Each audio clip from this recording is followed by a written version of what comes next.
नमस्कार, welcome back to my channel ask Astroved. आप सबों का हमारे इस चैनल में एक बार फिर से बहुत बहुत स्वागत है। देखिए, अभी हाल में ही ग्रहण गया है और अगला जो ग्रहण है आपको 4 या 5 मई 2023 में देखने मिलेगा। वो सूर्य ग्रहण होगा।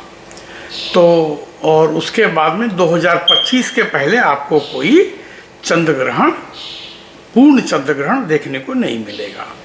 तो एक बहुत बड़ा फेनोमेना है। और जैसा आप जानते हैं कि ये जो ग्रहण पड़ते हैं, ये हमारे माइथोलॉजी के हिसाब से, हमारे धर्मशास्त्र के हिसाब से हमारी ये मान्यता है कि ये राहु और केतु के वजह से चंद्रमा और सूर्य को ग्रसने के कारण ये ग्रहण होते हैं। लेकिन 9 ग्रह हैं। 9 में 2 ग्रह राहु और केतु ये इतने बलशाली हैं, शनि के बाद में इनका ही नंबर आता है, बल्कि आप कहें तो ये शनि के समतुल्य हैं। तो आज जो हम बात करने जा रहे हैं वो राहु के ऊपर में। आप बने रहिए वीडियो के अंत तक। आपको हम कुछ बहुत अच्छी न सिर्फ जानकारी देंगे और कुछ ऐसे मंत्र बताएंगे जिससे आप राहु की पीड़ा से आप मुक्ति पा सकते हैं। क्योंकि राहु और केतु ये 2 ऐसे ग्रह हैं, शनि भी, कि आपको क्या बड़े से बड़ों को घुटने पर ला सकते हैं। आप कितने भी तेज होंगे नहीं चलता। और राहु जो है वो विशेषतः सूर्य और चंद्रमा का शत्रु माना गया है। सूर्य क्या है? लाइफ है, हमारी जिंदगी है। वो ग्रहाधिपति है, मान सम्मान राजकीय कार्यों का वो कारक भी है। चंद्रमा हमारी मानसिक क्षमता, मानस एवं बुद्धि तथा पैसे का मालिक है। तो आपने कभी सोचा है, अचानक सब कुछ अच्छा चल रहा है, हमने काम भी अच्छा किया है, लोग हमको बुरा कहने लगते हैं, गालियां निकालने लगते हैं, हमारे को दोष देना शुरू कर देते हैं अच्छा काम करने के बावजूद भी। ये क्यों होता है? ये होता है जब राहु खराब होता है कुंडली में, और स्पेशली जब राहु की महादशा होती है तो ये अच्छों को पानी पिलवा देता है। और आप देखेंगे जितने भी मद्यपान के शौकीन होंगे या जो जुए के शौकीन होंगे, जो रेस के शौकीन होंगे, उनमें राहु अगर खराब है, दूषित है या दुष्ट ग्रहों के प्रभाव में है, तो वो आप लोगों को, ऐसे लोगों को बहुत कष्ट देता है। जुए में हार जाना, 2 बार आप जीतेंगे, तीसरी बार आपका जीता हुआ प्लस आपकी अपनी पूंजी भी लेके चला जाएगा। आप देखेंगे सरकारी स्थान पर राजकीय कामों में अड़चन आना, मान का मर्दन होना, अपनी मान प्रतिष्ठा को जाना। और ऐसे समय अगर आप किसी को अपनी गर्दन भी तस्तरी में काट के रख देना तो उसको चैन नहीं पड़ता है। हमारे वहाँ पूर्वी उत्तर प्रदेश में एक कहावत है कि खसी की जान गई और खवैया को स्वाद नहीं आया है। एक तो बकरी ने अपनी जान दी, आपने पका के खाया, पे साहब मजा नहीं आया, उस बेचारी की तो जान चली गई और आपको मजा ही नहीं आया। तो इसमें लोग आपकी स्थिति का फायदा उठाते हैं। हमको एक बड़ा पुराना शेर याद आता है, ऐसे समय हमारे पिताजी सुनाया करते थे। कहते हैं कि दीवार क्या गिरी, दीवार क्या गिरी मेरे कच्चे मकान की, दीवार क्या गिरी मेरे कच्चे मकान की, लोगों ने मेरे सहन से रास्ते बना लिए। तो जब भी समय थोड़ा नरम होता है ना, तो लोग उसका एडवांटेज लेते हैं। तो आपका लोग फायदा उठाते हैं, और ये फायदा लोग तब उठाते हैं कि जब आपका राहु सही स्थिति में न हो, दोषपूर्ण हो और कुंडली में खराब हो और राहु की महादशा चल रही हो, तो ये 7.5 से भी ज्यादा कष्टकर होता है। तो हमको और क्या करना चाहिए ऐसे समय?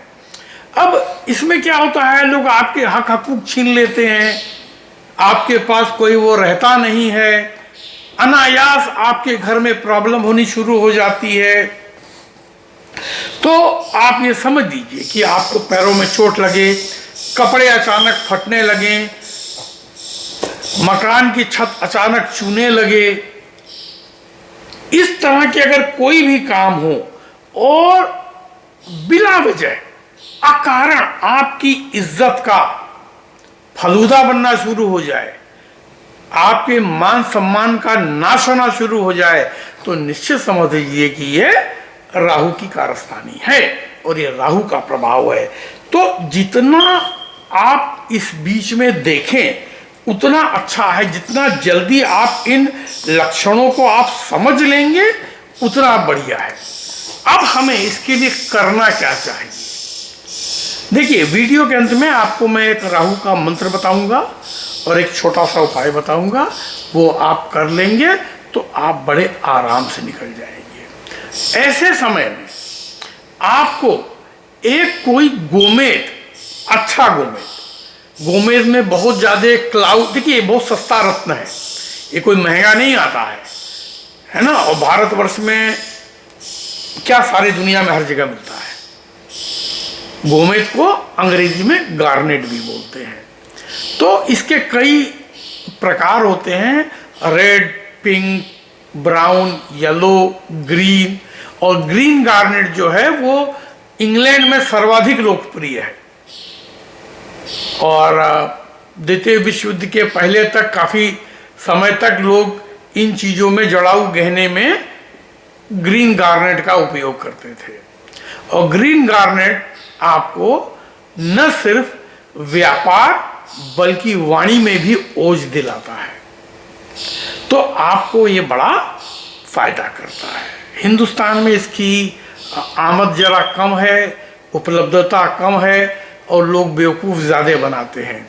हिंदुस्तान में एक चीज़ सचमुच बहुत ख़राब है, हमें कहना नहीं चाहिए, लेकिन हम इस जो एस्ट्रोलॉजर बिरादरी है और जो ज्वेलर्स बिरादरी है, मैं इनको ज़रूर बताना चाहता हूँ, पैसा आप ज़रूर अच्छा लो, आप अपना प्रॉफिट ज़रूर कमाओ, भरपूर कमाओ, लेकिन कम से कम आप आदमी को चीज़ सही दो। यहाँ पर पैसे दुगने से ज़्यादा लेते हैं और चीज़ खराब देते हैं।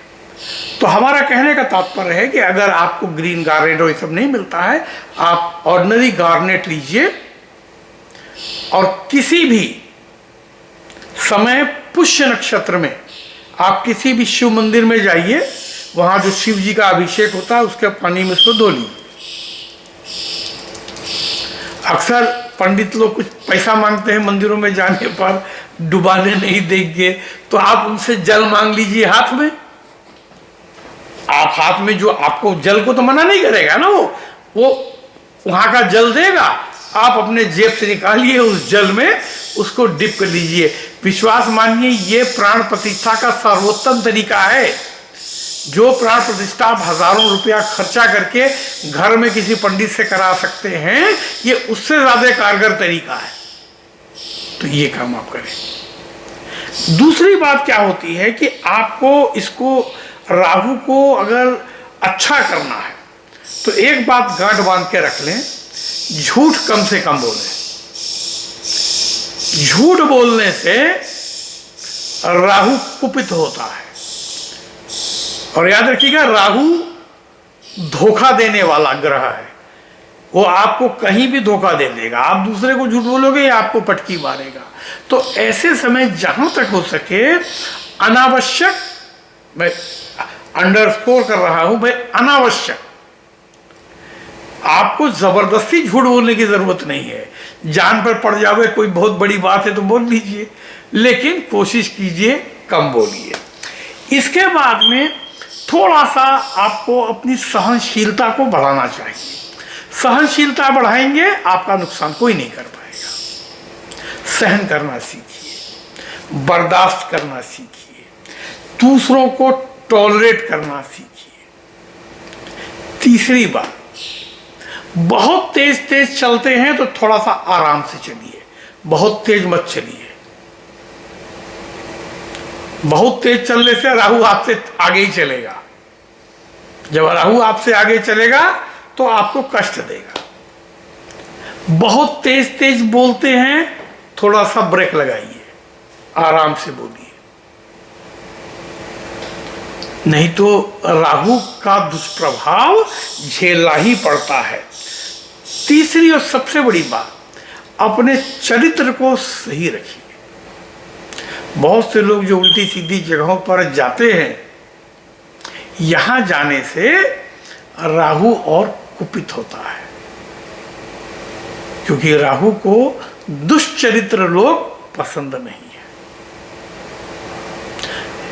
रविवार को अगर हो सके, अगर आपके आसपास कोई काल भैरव जी का मंदिर है, वहां जाएं और 100 ग्राम जलेबी आप, या तो वहां गरीब बच्चे अगर हों उनको खिला दें, नहीं खिला सकते हैं तो अगर कुत्ता हो तो कुत्ता खिला दे, कुत्ते को खिला दे। जो लोग विदेश में रहते हैं उनको सड़क पे कुत्ता मिलता नहीं, अगर उनके अपने घर में कुत्ता पला हुआ है तो एक छोटा सा टुकड़ा उसको खिला दे। और भूल के भी अपनी ग्रह दशा में, महादशा में कुत्तों को पत्थर से नहीं मारना है, कुत्ते को डंडे से नहीं मारना है। याद रखिएगा, एक एक डंडा आपको बहुत भारी पड़ेगा। ये बहुत से लोग नहीं समझते हैं। और हिंदुस्तान में तो जब एक खास तौर पे एक चीज मैंने देखी है कि जब कुत्तों का ऋतुकाल होता है, वो बेचारे जोड़ा बनाते हैं तो गली मोहल्ले वाले उसको पत्थर मारना, डंडे मारना, ये अत्यंत अमानवीय काम है जो नहीं करना चाहिए। विश्वास मानिए, आपको बहुत भुगतना पड़ेगा और ऐसा करने वालों का पुंसत्व भी खत्म हो जाता है, तो मत कीजिए। उसके बाद में घर में जहां तक हो सके टूटा फूटा सामान, डेड इलेक्ट्रॉनिक आइटम्स, ये हटा दीजिए। बंद टेलीफोन, बंद घड़ियां, बंद मशीनें, ये जितना ज्यादा इसका जमावड़ा रहेगा उतना आपको नुकसान करेगा। सब कचरा वटा हटा दीजिए। दीवारों में क्रैक हो तो तुरंत उसको रिपेयर करवा दीजिए। छत में पपड़ियां छूट रही हैं, पुताई करा दीजिए। ये सब एक तो खराब राहु की निशानी भी है और ये चीज़ों को और बढ़ाती है। कोई भी दरार, पपड़ियां, ये आना अच्छा नहीं होता है घर में, तो इनको आप हटा दीजिए। एक बात और हमने देखी, लोगों के वहाँ नल में से पानी बहता रहता है, बूंद बूंद टपकता जाता है। बूंद बूंद पानी टपकना बहुत बड़ा वास्तु दोष है। टैप ठीक करा लीजिए। 5-7 रुपए का वाशर आता है, खुद ही खोल के ठीक कर सकते हैं, लेकिन वो बूंद बूंद टपकता पानी आपकी सारी संपन्नता को भी वो लेके जाता है, तो वो आपको काम नहीं करना है। छतों पर बहुत से लोगों को होता है, और ख़ास तौर पे मुस्लिम समाज में, और जो हिंदू और मुस्लिम बाउंड्री रहते हैं उनको पत्थर जमा करने का बहुत शौक रहता है। इसीलिए आप देखेंगे जिनके छतों पर पत्थर होता है तो उनका बुरा हश्र होता है। एक था ना नेता दिल्ली का, बहुत पत्थर जमा करवाए थे छत पे, अभी देखो कहाँ बैठा हुआ है। तो राहु कारावास का भी कारक है, तो छत पर फालतू का अगर आपको दीवार के लिए या कमरा बनवाने के लिए ईंटें रखनी भी हैं तो आप उसको एक साइड में तरतीब से रखवाइए, उसका ढेर मत लगवाइए। उसको अरेंज करा के ऐसे जैसे उसकी छलियां बनती हैं वो लगाइए। बहुत से लोगों के छत पे मैंने देखा ढेरों बालू पड़ी है, बोरा पड़ा है, सड़ रहा है, सड़ी गड़ी लकड़ियां हैं, और बारिश में लकड़ी का भीगना ये कुपित शनि को और आकर्षित करता है, तो वो नहीं करना है आपको। और जो मैं आपको राहु का मंत्र दे रहा हूं, इस मंत्र को आपने क्या करना है कि एक कोई भी तांबे की प्लेट हो सबसे उत्तम है, चांदी की प्लेट हो द्वितीय उत्तम है, नहीं तो स्टेनलेस स्टील की प्लेट लीजिए, उसमें आप गेहूं भर के रखिए। बहुत ज़्यादा ऊंचा नहीं, एक लेयर पूरी गेहूं की रखिए, ठीक है। उस गेहूं के ऊपर में आपने एक कोई भी छोटा मिट्टी का दिया रखना है, मिट्टी का दिया, और उस दिए में आपने तेल डालना है, तेल, और उस तेल में एक कोई तांबे का सिक्का या तांबे का छोटा टुकड़ा, सिक्का सर्वोत्तम है, तो एक सिक्का आप कहीं से भी खोज के ले आइए।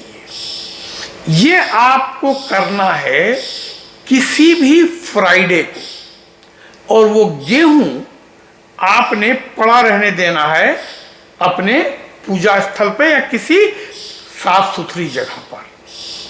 तेल बहुत भर भर के नहीं डालना है दिवाली की तरह, थोड़ा सा तेल में भीगी हुई बत्ती भी ला करके जला देंगे, और जो मैंने मंत्र लिखा है पीछे, वो आप मंत्र का मात्र 9 बार, सिर्फ 9 बार आपने उसको पढ़ लेना है। मन में पढ़ लीजिए, जोर से पढ़ लीजिए, जैसे मर्जी पढ़ लीजिए, कोई कठिन मंत्र नहीं है, मंत्र सरल लेकिन बड़ा पावरफुल है। और इसको आपने वहां पर रख देना है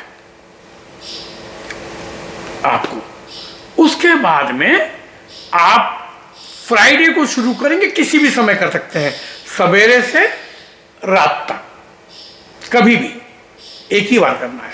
फ्राइडे को, सैटरडे को, संडे को, 3 दिन हो गए। फिर उसके बाद अगले फ्राइडे को, सैटरडे को, संडे को, फिर 3 दिन हो गए, 3 3 6 हो गए। फिर तीसरे हफ्ते में फ्राइडे, सैटरडे, संडे, शुक्रवार, शनिवार, इतवार, तो 3 हफ्ते 3 दिन आपको ये करना है काम। इसके बाद में वो गेहूं आप लेकर के, आधा गेहूं आप जहां भी रहते हो वहां चिड़ियों को डाल दें, और आधा गेहूं आप रख लें। जब भी आपको मौका मिले आप किसी भी तालाब में, नदी में, समुद्र में उसको आप डाल दें। यह हर उन लोगों को करना है जिनकी राहु की महादशा चल रही है, राहु की अंतर्दशा चल रही है, अथवा कुंडली में राहु खराब बैठा है, या जो मैंने आपको लक्षण बताए, जो जिन लोगों को इन सारी चीजों से गुजरना पड़ रहा है, तो ऐसे जगह पर आप इतना सा ये उपाय आप करें। और अगर हो सके तो गोमेद का वो चाहे लॉकेट में चाहे अंगूठी में, मैं हमेशा प्रेफर करता हूं लॉकेट में पहना जाए, वो आपके दिल के पास रहता है जैसे पेसमेकर रहता है। हाथों में अंगूठी, एक तो आजकल विदेशों में तो लड़के वड़के पहनते नहीं, यहाँ तो किसी लड़की ने अगर अंगूठी पहना तो फिर कोई लड़का उसको भाव नहीं देता, मान लिया जाता है कि शादीशुदा है। और भारतवर्ष में तो रिवाज है ढेरों अंगूठी पहन लो, लेकिन आजकल के लड़के कम पहनते हैं। गले में आप जो भी चेन पहन रहे हैं, तागा पहन रहे हैं, उसमें आप डाल सकते हैं, वो आपको फायदा देगा। हृदय के पास रहेगा तो आपको बहुत बचाव देगा। और जो 50-55 से ऊपर के हैं उनके लिए, और राहु खराब है, विश्वास मानिए आप हार्ट अटैक से बचे रहेंगे। या जिनको हार्ट अटैक हो चुका है, जैसे मैं स्वयं हूँ, मेरे को 5 बार हार्ट अटैक आया है और 3 बार मेरा ऑपरेशन हो चुका है, फिर भी आपके सामने मैं बैठा हूँ, तो ये राहु महाराज की ही कृपा है। तो इतना सा काम करें और मिलते हैं अगले किसी एक एपिसोड में। तब तक सुखी रहिए, स्वस्थ रहिए। नमस्कार।